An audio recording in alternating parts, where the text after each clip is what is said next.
With the September Fed meeting behind us, our next guest says many of the bearish drivers for gold appear to have shifted, which could be gold positive. Joining us today is Mike McGlone of ETF Securities. Mike, thanks so much for being with us. Thanks for having me back. So let's talk about the Fed decision. I'm thinking you weren't surprised, and what's next? No, it's what we talked about before. The trend in Fed tightening expectation is either reduce or delay. And one thing we have to remember is we have to beware of consensus expectations. Right. So the foundation for this was really what happened at the beginning of 2014. Remember in the beginning of the year, 2014, everybody expected bond yields to go up and commodities to go up. The opposite has happened, and they continue to trend down, which means deflationary trends. And the Fed basically just pointed out the obvious, which most of us see in the market. And I think the key thing is they have to think about what are the repercussions of their decisions when you look into the future.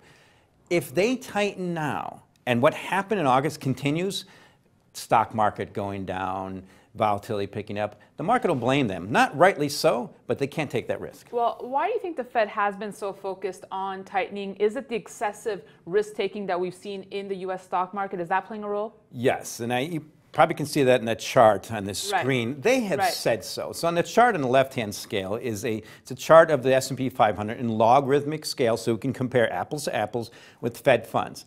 And the market's just taken off. Why? Well, the Fed was printing money, QE, so they probably overstayed that welcome in QE. But if you look at this trend, this is a discussion we had a little while ago. Right. Well, the market goes down. It went down from 2000 to 2002 from basically 1,500 to 800. And the Fed reduced rates from 6.5% to 1%.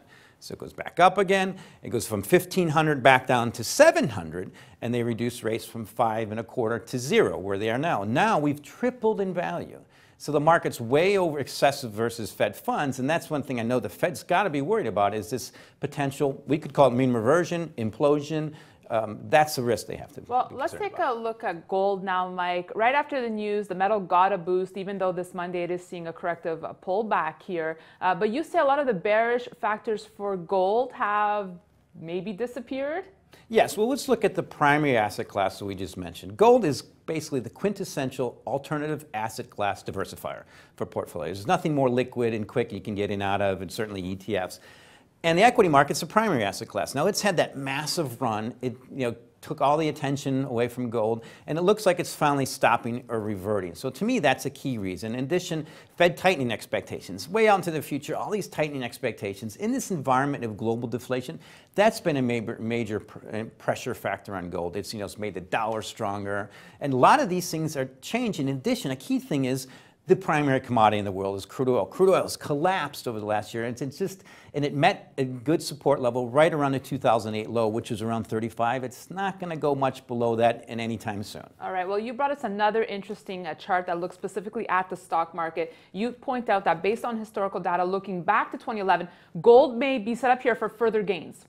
Yes, I call it kind of the transposition risk era. It sounds complicated, but let's simplify this.